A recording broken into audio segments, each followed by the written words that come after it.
Halo cuy, selamat datang di Welcome. Sesuai dengan thumbnail dari video ini, kita akan membahas sejarah singkat tanah tua di Sulawesi Selatan. Check it mode. Bukan puyuh tuh atas tu. Tu buang apa tu? Hah? Buang apa buang puyuh? Bantaeng merupakan salah satu kabupaten yang ada di Sulawesi Selatan yang berjarak 125 km dari kota Makassar. Bantaeng memiliki sejarah peradaban yang cukup tua di Sulawesi, dengan julukannya sebagai Buta Tua. Maka untuk melihat sejarah kemunculan Bantaeng, kita harus menoleh kepada sejarah jauh sebelumnya. Sumber tertua yang menuliskan tentang keberadaan Bantaeng adalah Kitab Negara Kertagama dari Kerajaan Majapahit di Pulau Jawa, yang ditulis oleh Empu Prapanca pada masa pemerintahan Raja Hayam Wuruk bersama patihnya Gajah Mada tahun 1364.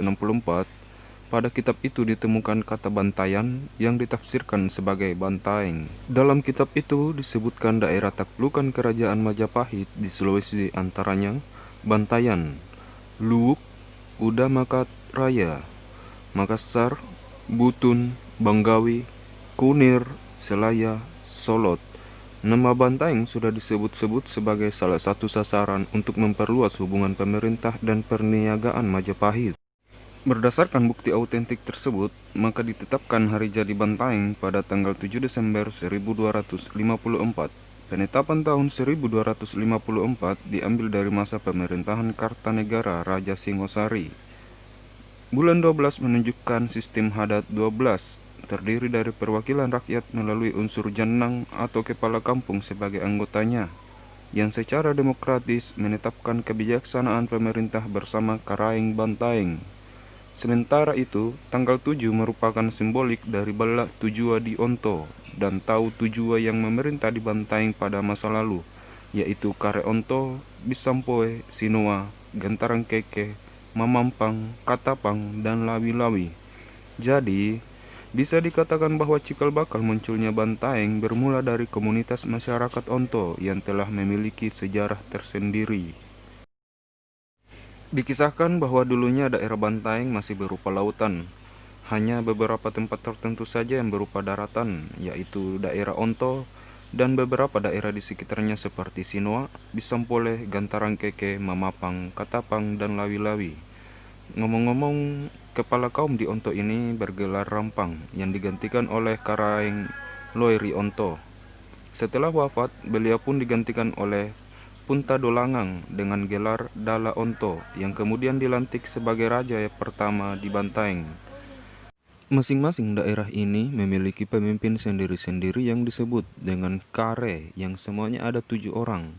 Suatu ketika, para kare bermufakat untuk mengangkat satu orang yang akan memimpin mereka semua. Sebelum itu, mereka sepakat untuk melakukan pertapaan terlebih dahulu di Kare Onto untuk meminta petunjuk kepada Dewata siapa kira-kira yang tepat menjadi pemimpin mereka. Tempat-tempat pertapaan itu sekarang disimbolkan dengan Balak Tujua atau 7 rumah kecil yang beratap, berdinding, dan bertiang bambu. Pada saat mereka melakukan pertapaan, turunlah cahaya ke arah Kare Bisampole dan terdengar suara, "Apa yang engkau cari dalam cuaca dingin seperti ini?"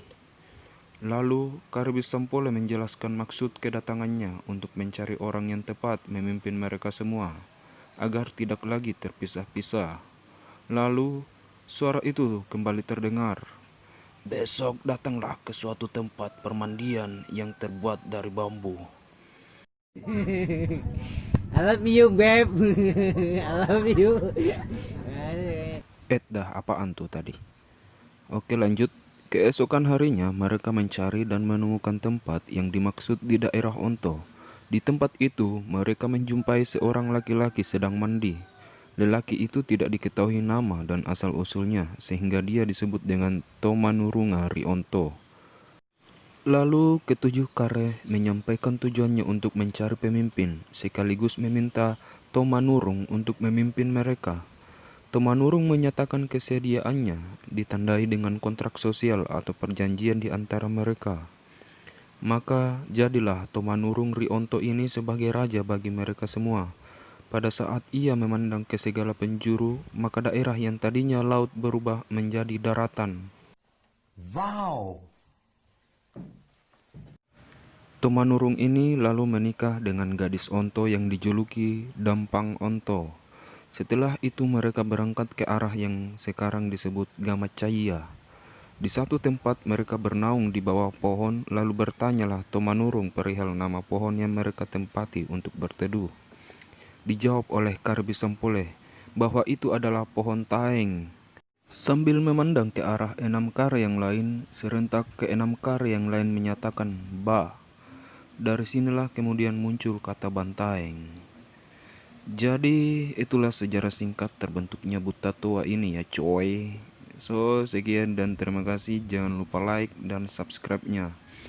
Buat kalian yang punya saran atau kritikan, tinggalkan saja jejaknya di komentar ya coy. See you next time.